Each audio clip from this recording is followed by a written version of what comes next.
Let me see where we are. Okay. Hold on a second.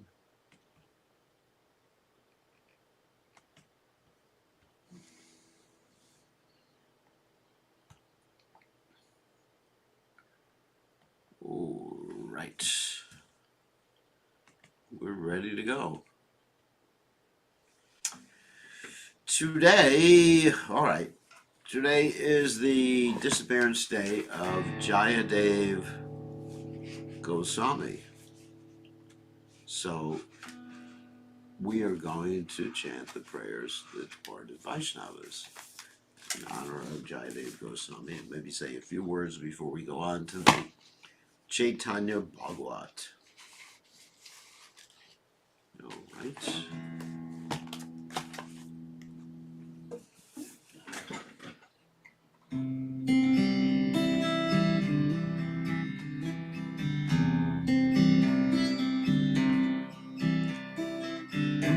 Dehanilo Premanjana Karuna Prachur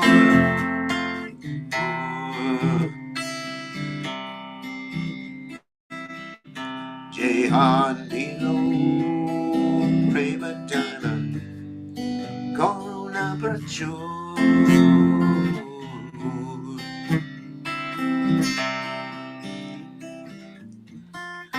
Hey no Prabhu Kota Gela Jaya Ko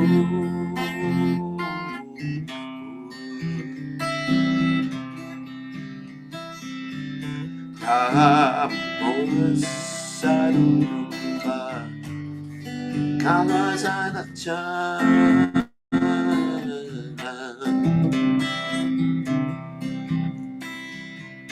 Kamola Sarupa Kalasana Chana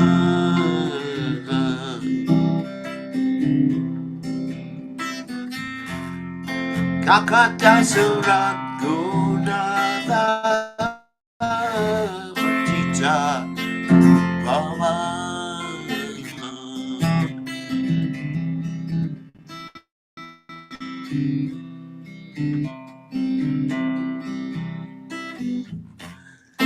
Kakata Suragunada Patita Bhava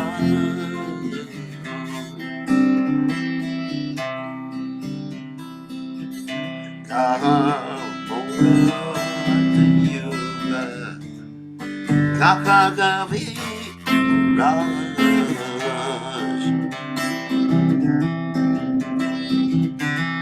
Kahamora Bhattayuga Kakagavi Raj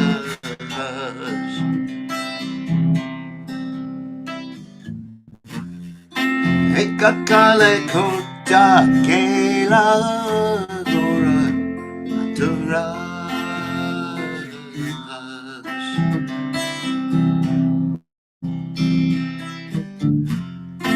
Ekakale Kota Kela Gora Atura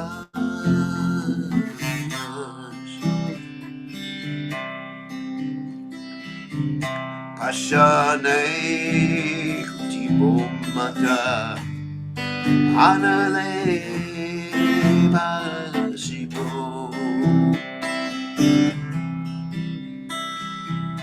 Ashane Kutibomata Anale Basibo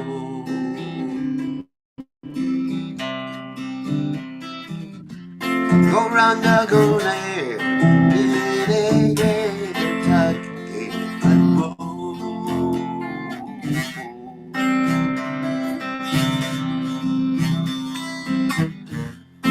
Goranga Gole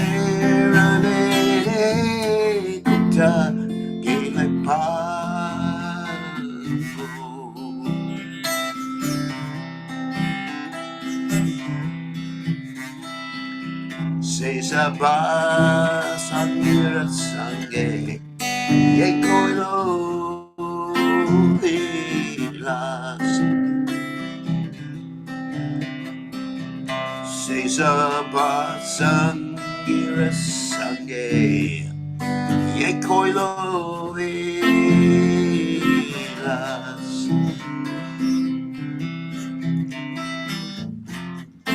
Se sangana pai kanege narutamutanas.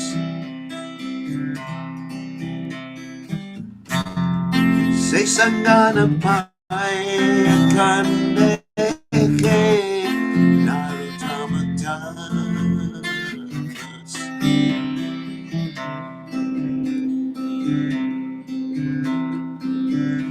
Jayanilo Premadana Corona Pracho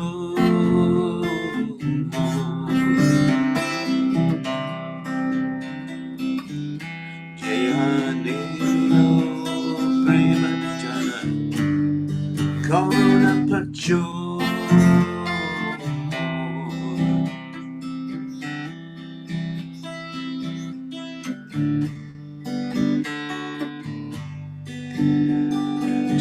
Jaya Thakur, Jaya Thakur, Jaya Thakur, Jaya Thakur, Jaya Thakur, Jaya Thakur, Jaya Thakur, Jaya Thakur, Prabhupada, Prabhupada, Prabhupada, Prabhupada. Jai Om Vishnupad. Paramahamsa. Paramahansa also Tada Satashi Shimad. His Divine Grace Savaya Charananda Bhaktivedanta Goswami Srila Prabhupada Ki Jai. ISKCON Founder Acharya Srila Prabhupada Ki Jai. Anantakoti Vaishnava Vrinda Ki Jai. Namacharya Srila Haridas Thakur Ki Jai. Prem se kaho Shri Krishna Chaitanya Prabhu Nityananda Shadwaita Gadadha Shivas Gaur Bhaktivinda Ki Jai. Shri Shri Radha Krishna Kopi Gopinath Saya Mukunda Radhakunda Giri Govardhan Ki Jai. Vrindavanam Ki Jai. Mathuram Ki Jai. Jagadada Sami Ki Jai. Yamunamai Ki Jai. Shrimad Vilasi Devi Ki Jai. Samveda Bhag Samaveda Bhakta Vrinda Ki Jai. Gaur Premananda Hari Hari Bol. All glory is the assembled devotees. All glory is the assembled devotees. All glory is the assembled devotees. All glory is to Shri Guru and Gauranga Srila Prabhupada Ki Jai. Nama Om Vishnu Padaya Krishna Prasthaya Bhutale Srimati Bhaktivedanta Swami Namani Namaste Saraswati Devi Gauravani Pachani Nivasesha Nivani Paschata Deshtai.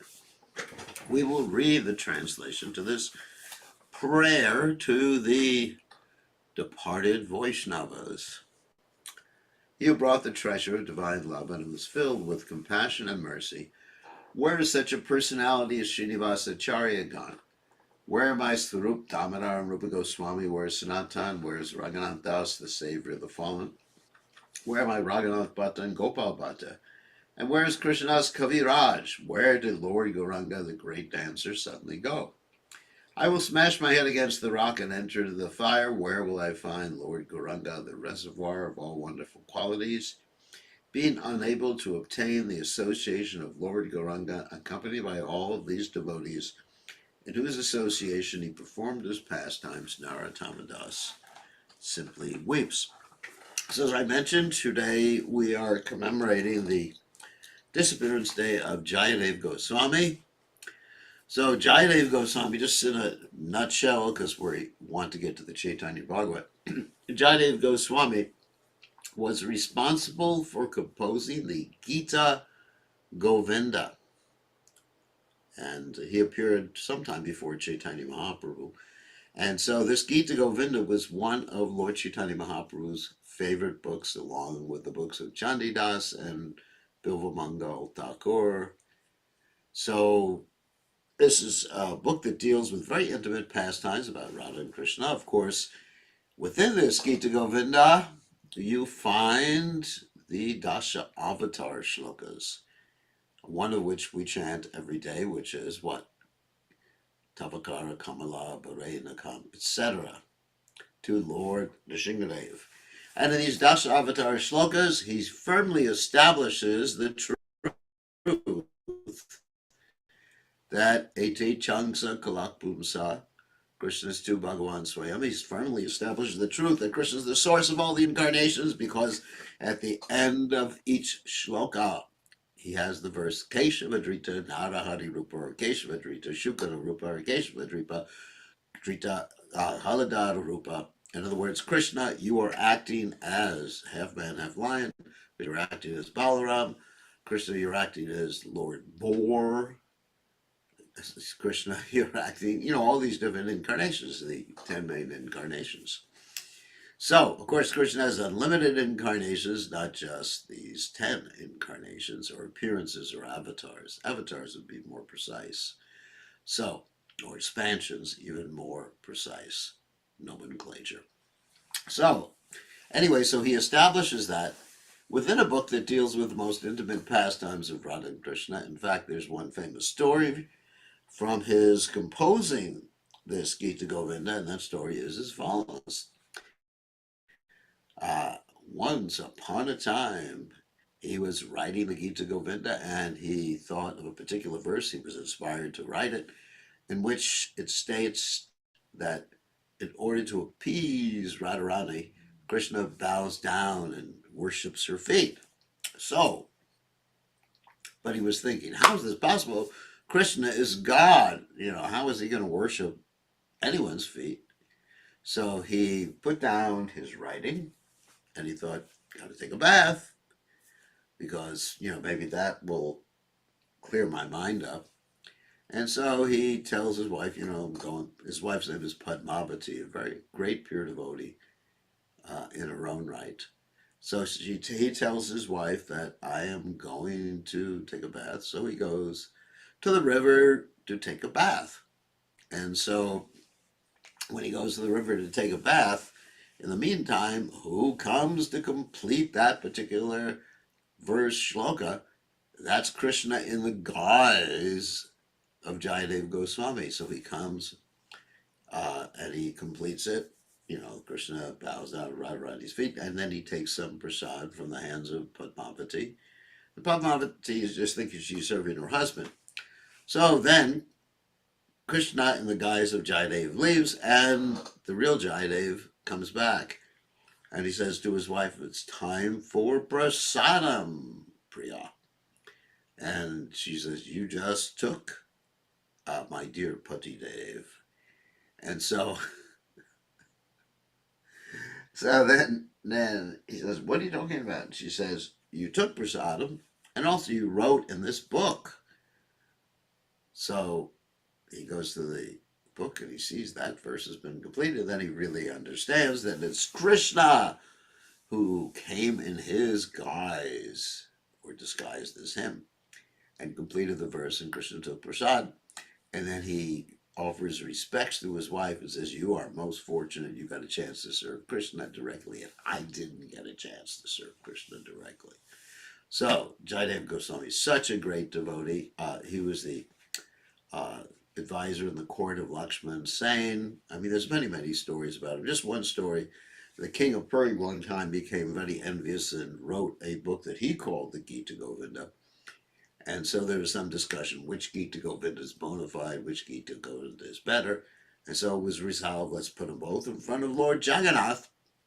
And when Lord Jagannath takes rest, and see what happens the next morning. So when they went to greet Lord Jagannath in the morning, opened up the curtains, or behind the curtains, or whatever, they found the King of Puri's Gita Govinda scattered all over the floor, and probably ripped up.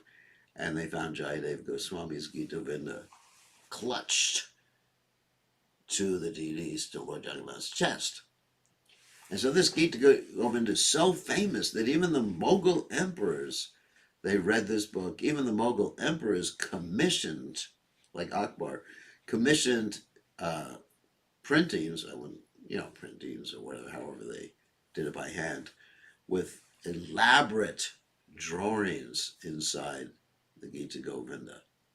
So it was very much appreciated by all different sects in India. And today we're worshiping Jayadev Goswami. And Jayadev Goswami's deities are Radha Madhava. And there's many stories about his deities, but he worshipped them in Vrindavan. And also he worshipped them in Govardhan. That is Radhakund. There's a deity. And there's also a samadhi, well, probably a Pushta samadhi of Jayadev Goswami at Radhakund, along with the temple of Radha Madhava. And so those of you who are fortunate enough to join us in India, or have been fortunate enough, or will be fortunate enough to join us in India for our Govardhan Parikrama and Radhakund Parikrama, we will take you there, or have taken you there. It's the Radha Madhava, beautiful temple, and of course the deity's name is Radha Madhava. And so you are cordially invited to join us if you really want to enter into the mood of Vrindavan. So I was just there. Actually, I was just there last month. And I'm going again this month. Oh, this month. For many of you, this month. But for us, tomorrow is next month. So for those of you in Australia, New Zealand, etc., like that, it's already February. For those of us who are not so fortunate, who are living in the past, we are still in January. So you are back to the future. So anyway, Jayadev Goswami ki jai. So let us continue and go to the Caitanya Bhagavat. I'm so excited. I didn't want to lose a day of reading the Caitanya Bhagavat because it's such a wonderful story about Lord Chaitanya Mahaprabhu. We find Lord Chaitanya Mahaprabhu right now in the Caitanya Bhagavat in Gaya, which is the place where he is going to meet Ishwara Puri, his spiritual master, and also he's been worshiping the lotus feet, or the lotus feet imprints of Krishna, the Supreme Personality of Godhead, Lord Vishnu actually, and also performing Pinda for his father. So what is Pinda? Pinda. Okay, you don't know what Pinda is? Pinda is when someone passes away, and when someone passes away, then what do? You perform, on the anniversary of their disappearance, you perform certain ceremonies for them. Okay, so now we will go to the ecstatic Caitanya Bhagavat. So, Om Gana Timiranda Shah Gananjana Shlakaya Chaksur Unmeditam Yena Tasmai Shri Gurave Namaha. I offer my respectful obeisances unto the lotus feet of my spiritual master, who has so kindly opened my eyes with the torchlight of knowledge while I was blinded in the darkness of ignorance. Srila Prabhupada ki jai. Okay, here we go. Let's share the screen. Here we go. All right. Let me move these things around so we can all see the screen. There we go. So here, Lord Chaitanya, Nimai at this time, is looking at the lotus feet, or the imprint of the lotus feet of Lord Vishnu. As the Lord looked at those lotus feet, tears flowed from his lotus eyes, and his hair stood on end, and he began shivering. Lord Gaurachandra then began to manifest ecstatic devotional service for the benefit of the entire world. The Brahmanas were all startled to see tears flow from the Lord's eyes like an unbroken flow of the Ganges. By the divine will of the Supreme Lord. At that moment, wow, who should arrive but Shri Ishwara Puri, who is going to be Lord Chaitanya Mahaprabhu's spiritual master. Krishna arranges this. Of course, Lord Chaitanya is God, but we understand that when one is ready for a spiritual master, ready to understand Krishna, Krishna sends Guru. By the mercy of Krishna, you get Guru. And by the mercy of Guru, you get Krishna. So first comes Guru, then you get Krishna. But of course, Krishna is first in the sense of sending you the Guru. On seeing Shri Ishwara Puri, Shri Gaura Sundara respectfully offered him obeisances. Ishwara Puri was also delighted to see Gaura Chandra, and he happily embraced him. Of course, Ishwara Puri had previously met Lord Chaitanya Mahaprabhu when Ishwara Puri was visiting Navadvip. And at that particular time, he asked Lord Chaitanya Mahaprabhu, he asked Nimai to edit his book. And Lord Chaitanya had a very interesting discussion with him at that time. In the ecstasy of meeting each other, they both became soaked with tears of love. Wow. The Lord said, my journey to Gaya has become successful the moment I was able to see your lotus feet. Now, this is also very important because one may think that the purpose of going to the holy places is to what? Take a bath, go sightseeing. No, Prabhu. The most important reason to go to the holy places is to hear from the saintly persons there and to imbibe Krishna Katha. If one offers oblations to the forefathers in a holy place, then the forefathers are delivered. But if one delivers only he to whom the oblation was offered, by seeing you, however, millions of forefathers are immediately freed from material bondage. It's the benefit of Vaishnava. Therefore, holy places are not equal to you, for you purify even the holy places. Please deliver me from the ocean of material existence. I surrender myself unto you. Wow. I beg that you make me drink the nectar of Krishna's lotus feet. Ishwara Puri then said, listen, dear Pandit, I know without doubt that you are an expansion of the Supreme Lord.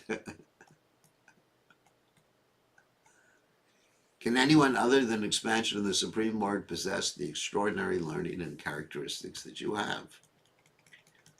I had an auspicious dream last night, and today I've obtained the fruits of that dream. Oh, Pandit, I'm telling you the truth. I'm feeling great ecstasy every moment since I've seen you. From the time I saw you in Nadia, that's Navadvip, my heart has had no other attraction. I am speaking the truth, nothing else. When I see you, I feel the happiness of seeing Krishna. Hearing his beloved Ishwara Puri's truthful words, the Lord smiled and said, it is my great fortune. In this way, the two exchanged many other pleasing words, which will be described in the future by Veda Vyasa. The Lord then took leave of Ishwara Puri and went to offer oblations to his forefathers. The Lord went to the Phalgu River and offered oblations to the forefathers with sand. Then the Lord went to Gaya on top of the hill. So Prabhupada talks about this Phalgu River a little bit. This Phalgu River basically means a river that doesn't exist. It actually flows beneath the earth. And so the riverbed is still there. And so you, sometimes Prabhupada translates the word Phalgu as being false. There's one temple in Vrindavan called the Phalgu Baba. It was the crazy Baba, or false Baba temple. But anyway, the Phalgu River has no water in it. So what you do is you take the sand and you offer the sand to the water, to the bed of the river. Sri Srinandan offered Shraddha at that place and then satisfied the brahmanas there with sweet words. After duly delivering the forefathers, the Lord happily went to Dakshina Manasa. He next went to Shri Ram Gaya, where he had previously performed Shraddha in his incarnation as Ramachandra. Interesting. In this incarnation, he again performed Shraddha to that place. Thereafter, Lord Gaurahari went to Yudhisthira Gaya. Yudhisthira Maharaj had previously performed Shraddha there. Out of affection for Yudhisthira, Gaura also performed Shraddha there. All the Brahmanas there sat around the Lord and directed him in the procedures of the Shraddha ceremony.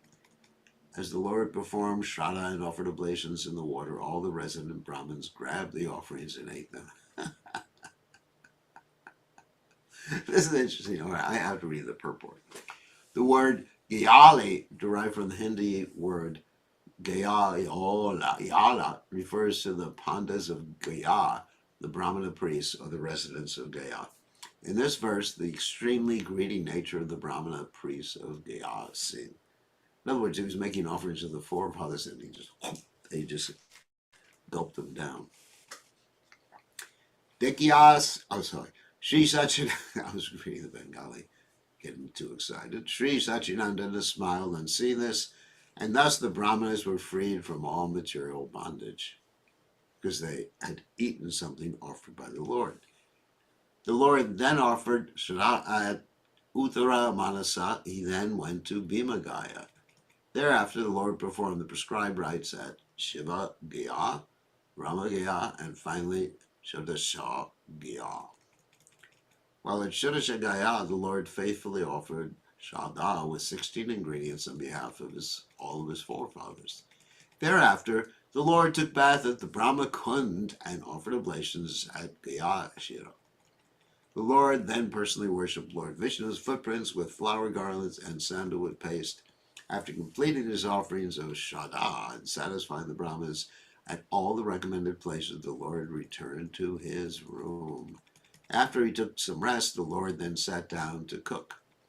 As soon as the Lord finished cooking, Shri Ishwara Puri arrived there. Ishwara Puri's head was rolling back and forth in ecstatic love as he arrived there, chanting the names of Krishna. The Lord immediately left the kitchen and after respectfully offered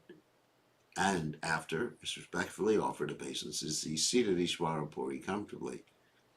Ishwara Puri smiled and said, "Listen, O Pandit, I see I've come at the right time." The Lord replied, "It will be my good fortune if you accept your meal here today." Ishwara Puri smiled and said, "Then what will you eat?" The Lord replied, "I will cook again." Ishwara Puri then said, "What is the need for cooking again? Divide whatever you have in 2 portions." The Lord smiled and said, "If you really want to please me, then eat whatever I've cooked. I'll cook again within a moment. You take your meal without hesitation." The Lord then gave his meal to Ishwara Puri and happily went to cook for himself. Ishwara Puri's mind never deviated from the lotus feet of Krishna. Therefore, the Lord bestowed such mercy on him. The Lord served Ishwara Puri with his own hands, and Ishwara Puri thus ate in great ecstasy. So one thing we can learn from this is that Nimai, Lord Chaitanya, went to a holy place, and generally, when the ISKCON devotees go to a holy place, they just go to the restaurant. they go to, oh my God, should I talk about this? They go to Vrindavan and they eat the MVT restaurant, or they go to Mayapur, and one day they go to the pizza restaurant, and the next day they go to this restaurant and that restaurant. And Lord Chaitanya was following the strict Brahminical principle of only eating something cooked by someone who is on the proper level, status, and especially so as a Brahmin. So traditionally in India, the Brahmanas would cook for themselves. Some were so strict that even at home they would cook for themselves. What to speak of going out somewhere. But this is called Vacho Vegam Manasakroda Vegam. Jiva Vegam, controlling the tongue, belly, genitals, mind, anger, and words. So people have to be very careful what they eat, because whatever you eat affects your consciousness. Like if you were eating food cooked by someone in low consciousness, your consciousness will drop through the bottom and go to the pits. So therefore, Brahmins would always do this. And Prabhupada even talked about how the Brahmanas, when they were in the Indian army, the army would give them a little place, a little tiny stove to cook, whether it was kerosene or whether it was wood or whether it was cow manure. Still, they would give them a little tiny stove so they could cook for themselves, even in the army. Can you imagine the U.S. Army doing that? Everybody cooking for themselves. It wasn't going to work. So, of course, in the temples, we eat food cooked and offered to the deities. And we have to be very careful who's cooking, what their consciousness is like. So Lord Chaitanya Mahaprabhu, even though we went to a holy place, and I'm sure there was plenty of remnants of all sorts of deities there or whatever, he could have eaten those remnants. Of course, he probably took it to honor the remnants, took some of the remnants to honor them. But as far as his main meal, he cooked for himself. So, anyway, but actually, secretly, here's what happened. At that time, Rama Devi, the goddess of fortune, quickly cooked for the Lord while remaining unseen by all. So that's, of course, probably Lord Chaitanya's first wife. She was there with him, but unmanifest. Then, after the Lord first fed Ishwara Puri, he happily ate himself. One who hears about the Lord taking his meal with Ishwara Puri will achieve the wealth of love of Krishna. The Lord, with his own hands, then smeared sandalwood paste on the body of Ishwara Puri, who has the ability to describe the Lord's love for Sri Ishwara Puri. The Supreme Lord, Sri Chaitanya, personally visited the birthplace of Ishwara Puri. And let's describe where it was. I offer my obeisances, the Lord said, I offer my obeisances to the village Kumarahata, where Sri Ishwara Puri appeared. Lord Chaitanya cried profusely at that place and spoke nothing other than the name of Ishwara Puri. The Lord took some dust from the birthplace of Ishwara Puri and tied it in his cloth. The Lord said, the dust from the birthplace of Ishwara Puri is my life, wealth, and living force. The Lord exhibited such affection for Ishwara Puri because he takes pleasure in increasing the glories of his devotees. The Lord said, I came to Gaya to offer oblations to my forefathers. Now that I've seen Ishwara Puri, my journey has become successful. On another day, the Lord went privately to Ishwara Puri and in sweet words requested him for initiation. Well, here we go. Ishwara Puri replied, what to speak of mantra? I can give my life to you. And in order to instruct everyone, the Lord accepted the 10-syllable mantra from Ishwara Puri. The Lord then circumambulated Ishwara Puri and said, I fully surrender myself unto you. Please glance mercifully on me so that I may float in the ocean of love of Krishna. Hearing the Lord's words, Sri Ishwara Puri embraced him. The bodies of both became soaked with their tears and agitated due to ecstatic love. In this way, while bestowing mercy on Ishwara Puri, Sri Gaurahari remained in Gaya for a few days. As the time became ripe for the Lord to reveal himself, his loving devotional sentiments increased day by day. Because Lord Chaitanya Mahaprabhu was hiding his actual pastimes or position, his manifestation, until he took initiation, which is actually a very important instruction for us, showing us the importance of taking initiation. One day the Lord sat down in a solitary place and began to meditate on his 10-syllable mantra. After some time, when the Lord regained his external consciousness, he began to shed tears and call for Krishna. It's called Vipralamba Seva. Oh, my dear Krishna, oh, Father, oh, Hari, my life and soul, where did you go after stealing my heart? Of course, this is the mood of the residents of Vrindavan. I saw my Lord, but now where is he gone? The Lord then began to cry and recite various verses. The Lord was absorbed in sentiments of ecstatic love, and his entire body was covered with dust. He loudly cried out in distress, "Where did you go, leaving me behind, my dear child Krishna?" so, so here he's in a mood of Vatsalya. Interesting. That Lord who was previously most grave now became greatly agitated and ecstatic love. He rolled on the ground, cried loudly, and floated in the ocean of devotional feelings of separation. Then after some time, Nimai's students came and pacified him with great care. The Lord said to them, "You all go back to Navadvip. I will not return to material life. I must go see Mathura, where I'll see the Lord of my life, Sri Krishna Chandra." The students tried in various ways to solace the Lord and keep him peaceful. The Lord of Vaikuntha, however, was absorbed in devotional sentiments, and his heart was agitated, so how could he remain peaceful? Early one morning, without informing anyone, the Lord departed for Mathura in ecstatic love. As Lord Gora walked, he cried out, or called out, "Oh Krishna, oh my dear child, where can I find you?" This is Vatsalya Ras.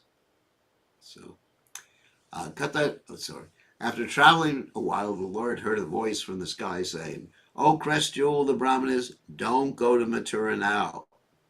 You will go when the appropriate time comes. Now you should return to your house in Navadvip. You are the Lord of Vaikuntha, and you have appeared along with your associates to deliver the people of the world. When you distribute the wealth of ecstatic love, your kirtan will inundate innumerable universes. You have advented to distribute that love which Lord Ananta always glorifies and which Brahma, Shiva, and the four Kumaras are overwhelmed with. This fact is known to you. We are your servants. Therefore, we offer this reminder at your lotus feet. O Lord, you are supremely independent. Whatever you desire cannot be checked by anyone. Therefore, O Lord, please return home. You will see the city of Mathura later.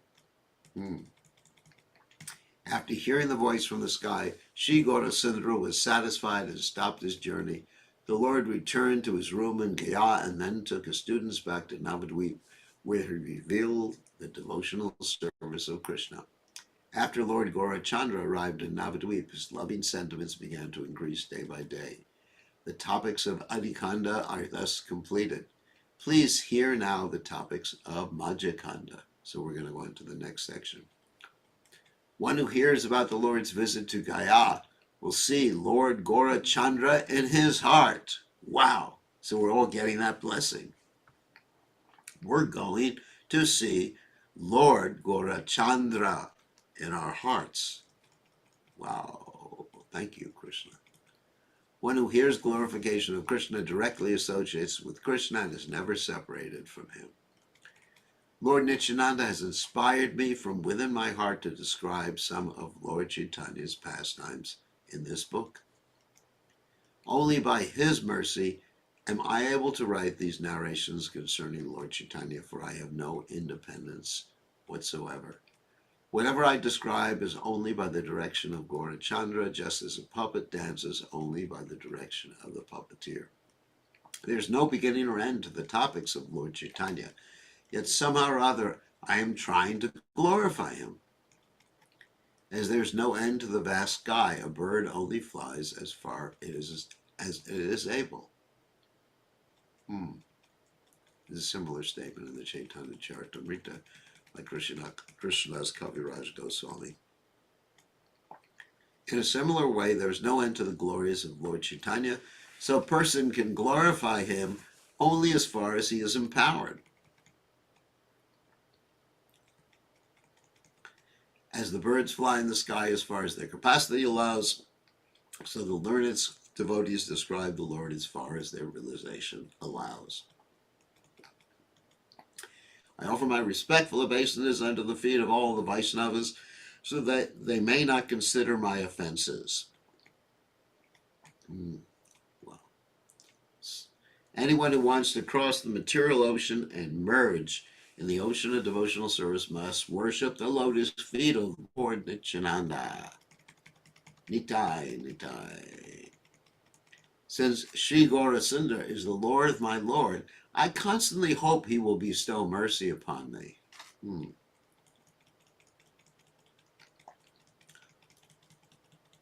Someone says Nityananda Prabhu is Balaram, and another says he is the most beloved devotee of Lord Chaitanya.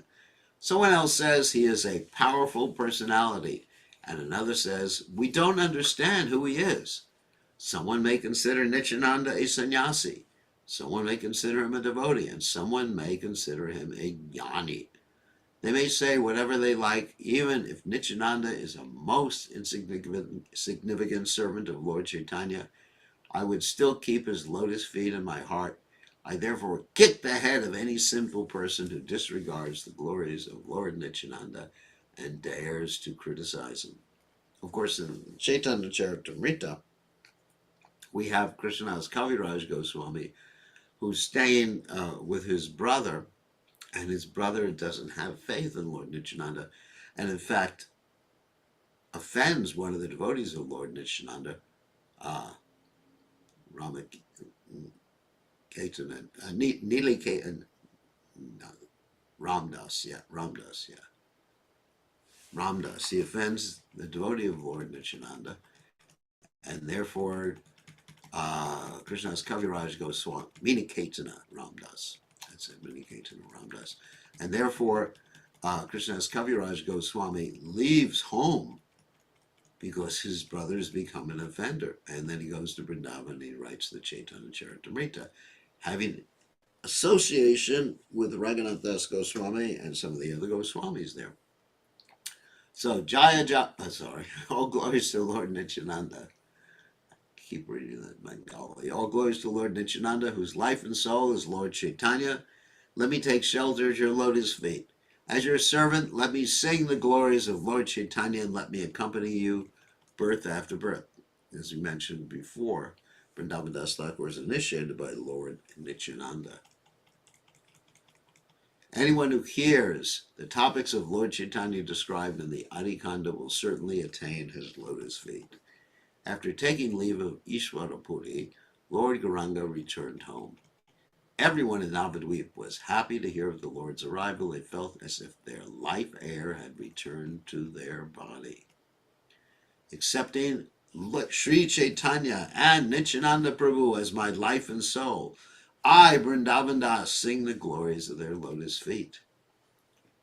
Thus ends this English translation of the Gaudiya Bhasha commentary on Sri Caitanya Bhagavat, Adi Kanda, chapter 17, entitled The Lord's Travel to Gaya. So that's the end of the Adi Kanda, which is the Adi Leela. And now we get to the Madhya Kanda, the intermediate, middle. And the first chapter is entitled The Beginning of the Lord's Manifestation and His Instructions on Krishna Sankirtan. Okay, we'll skip the chapter summary. I offer my respectful obeisance to Sri Chaitanya Mahaprabhu and Sri Nityananda Prabhu, whose arms extend down to their knees and who have complexions like molten gold, and who inaugurated the congregational chanting of the holy names of the Lord. Their eyes resemble the petals of lotus flowers. They are the maintainers of the living entities, the best of the Brahmanas, the protectors of religious principles for this age, the benefactors of the universe, and the most merciful of all incarnations. O Lord, you are eternally existing in the past, present, and future, yet you are the son of Sri Jagannath Mishra.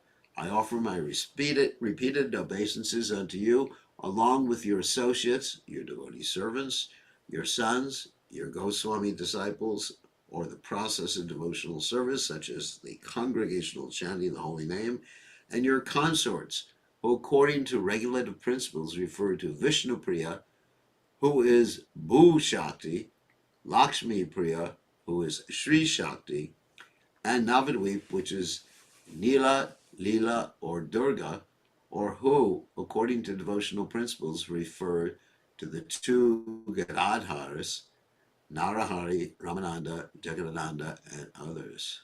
Huh. That's Gadadhar Das and Gadadhar Das Goswami. Anyway, all glories to Vishwambar, the king of the Brahmanas. All glories to the society of devotees who are dear to Vishwambar. Vishwambar ki jai. On purport. Okay. All glories to the most sober Gaurachandra, who is the bridge to religion. All glories to his most attractive form, which is the embodiment of the congregational chanting of the holy names. All glories to the Lord, who is the friend, wealth, and life of Nityananda. All glories to the abode of Gadadhar and Advaita's love. All glories to the Lord, who is most dear to Jagadananda. All glories to the heart and soul of Rakeshvara and Kashishvara. All glories to the Lord of the devotees, headed by Srivas. Oh, Lord, please bestow your merciful glance on the living entities.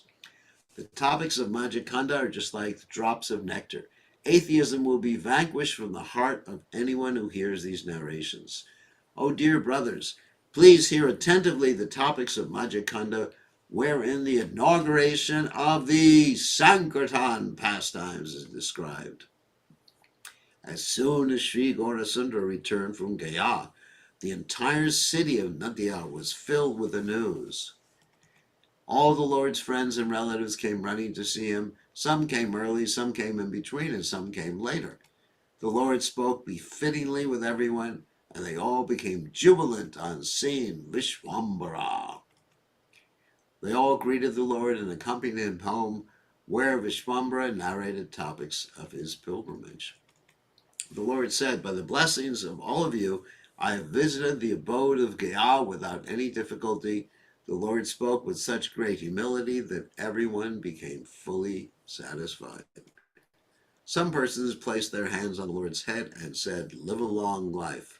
Others touched his various limbs while chanting mantras.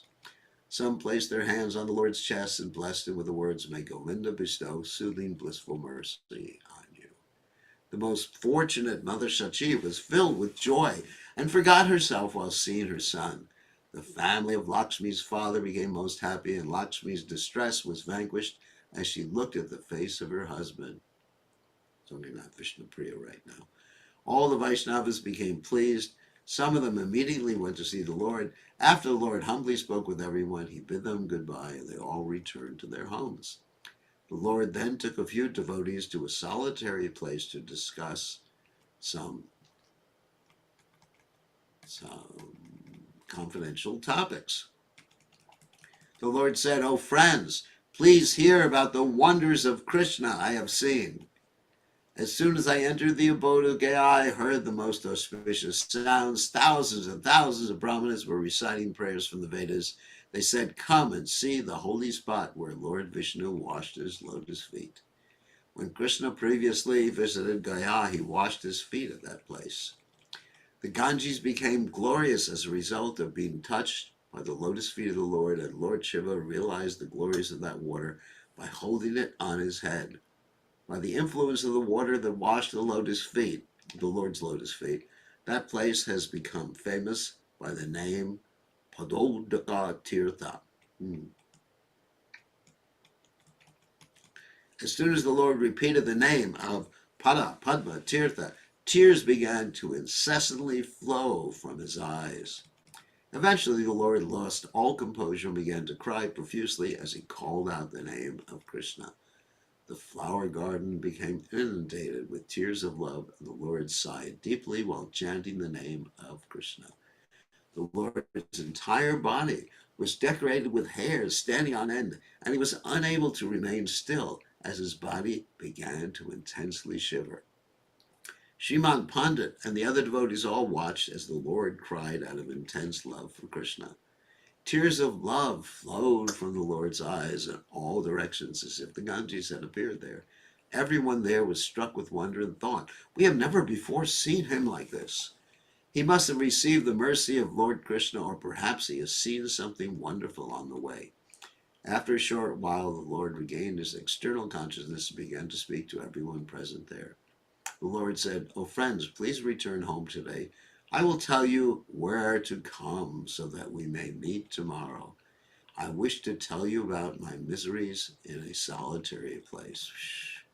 Separation, miseries of separation. You and Sadashiva should come early tomorrow to Shuklambara Brahmachari's house.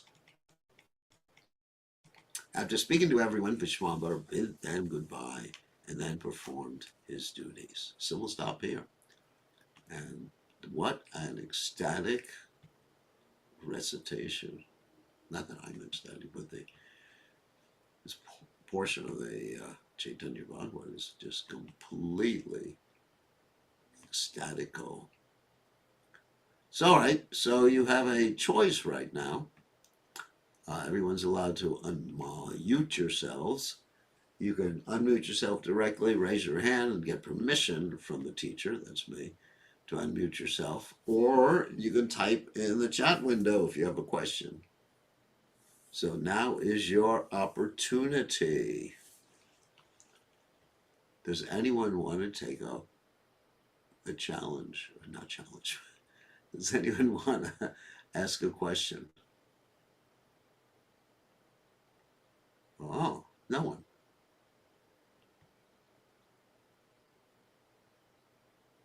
No one? No one wants to ask a question or a comment? Okay, Hare Krishna, Gurudev. Haribol, Radhasundari, good to hear from you. So, you have a question?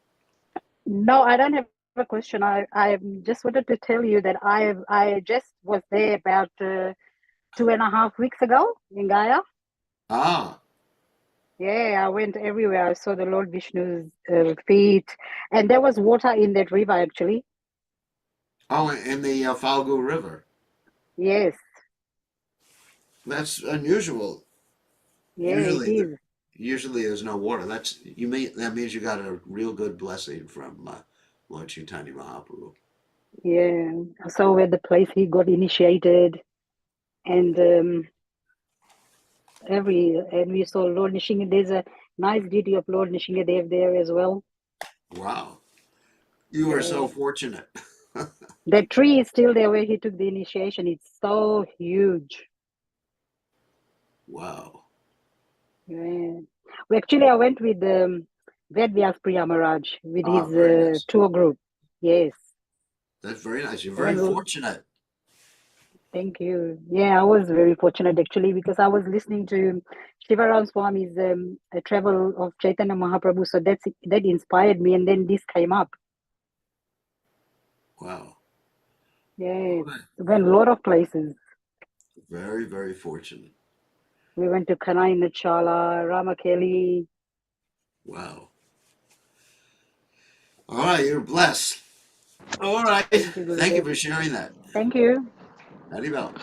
Hare Krishna Haribol. Maharaj, please accept my humble obeisances. Jai, so my blessings. So, you have a I have a question? question. Yes, Maharaj. Yeah. So during the course, during the discourse, you mentioned that Mahaprabhu would be very conscious of the prasad, like who cooks, who prepares the prasad. So I just had a question on that. Uh, someone like me who may not know much, and sometimes to survive, we may have to eat outside. So like what to do, like I mean, after I heard that, I felt kind of a guilty kind of a thing, but now just trying to understand that what's the hope for someone like me. Is there any hope for someone like you? I'm just joking. I'm just joking. All right. Apart from the joke, let me give you an example of my own life. When I used to travel and there wasn't going to people's houses, either traveling Sankirtan or just drive around, I would actually find food in the supermarkets that was uncooked. And I would either eat the raw food or I would actually, it's actually extremely funny. I would take what was uncooked and I put it in one of these heat resistant bags and I put it on top of my car engine as I was driving and that would heat it up and cook it. Wow. Anyway, I'm not suggesting that. I've been very fanatic about this eating process. And so I'll give you an example. One time I went for uh, over a 10-day intensive somewhere. I was learning some skills.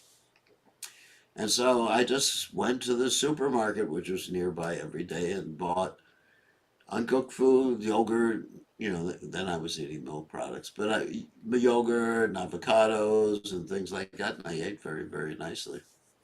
So there's a way where there's a will, there's a way. You won't die. I still haven't died. I'm relatively healthy. So anyway, there's a way to do it if you're really determined. Okay, And Maharaj. you don't need to feel guilty. You just understand you want to keep your consciousness really pure. That's the way you do it.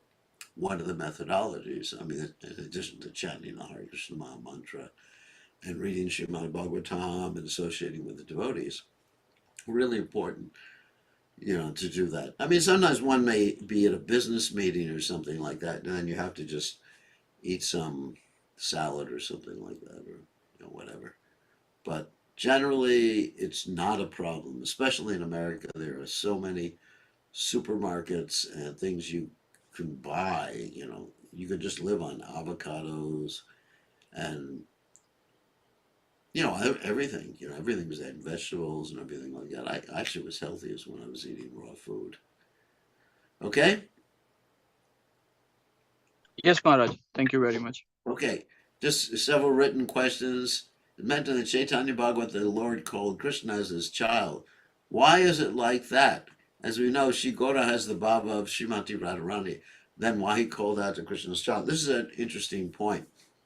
That, of course, Lord Chaitanya Mahaprabhu was showing at different points. He actually said Krishna Father too. If you read heard one of the verses I was reading, he was showing the different relationships that one has with Krishna.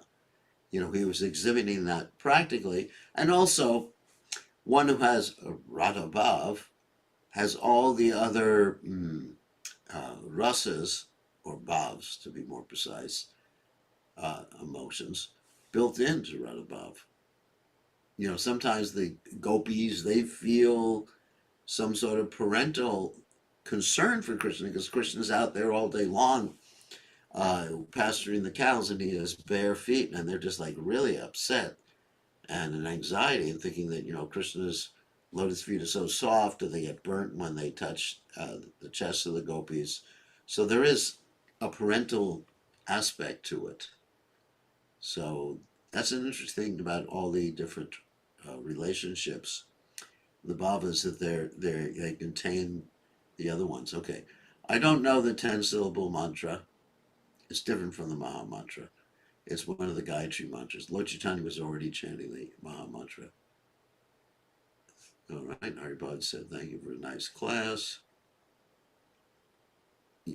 Yes, Madhurya Bhav contains all the four bhavs. Certainly, sometimes one is just overawed with Krishna, that's Shantara. Sometimes one is generally thinking, I'm a servant of Krishna, I just have to please Krishna. All the four bhavs think like that, people in that. And one is Krishna, the gopis, Krishna's our friend. They're concerned with Krishna. So Madhurya Bhav contains all those, yes. It is a factoid. Okay, thank you very much. It's been nice hearing and reading. You were so kind to me to allow me to do this, and we have a lot of people on today. Quite a few people, quite a few persons. 32. We had 35 at one point. Thank you. All glories to His divine grace.